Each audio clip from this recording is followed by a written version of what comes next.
প্রথমে ঈদ মোবারক জানাচ্ছি আপনাদেরকে। অনেক দুঃখের সাথে আজ মায়ের কথা বেশি বেশি মনে পড়তেছে। ছোটবেলা যখনই ঈদের আনন্দের কথা হয়তো বলতে পারতাম না, মা বাবা মাকে ফেলে দিল, আমরা এতিম হয়ে গেলাম। তো কাপড় চাপড় পেলাম না, বড় হলাম, পড়াশোনা করলাম, কর্মের উপর কর্ম, ব্যস্ততার উপর ব্যস্ততা, দুঃখের উপর দুঃখ। বিদেশ চলে গেলাম, বিদেশ থেকে আসলাম, সংসার শুরু করলাম।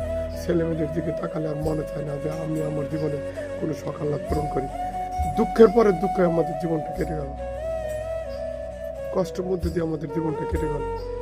সেই কথাগুলো মনে পড়ে যায়। কোনো দিন নতুন একটি কাপড়ে আশা করতে পারি না। এই কাপড়ে কথাগুলো আশা করলেই কেমন যেন মনে হয়ে যায়, ছেলে আছে, মেয়ে আছে, পরিবার আছে, আমাদের বাদবাকিটা জীবনের ইতিহাস হয়ে যাবে। আজ প্রচুর পরিমাণে দুঃখ, খালি দুঃখই আমাদের সঙ্গী নিয়ে বেড়ায়। ভালো লাগলে কথাগুলো সবার কাছে শেয়ার করে দেবেন।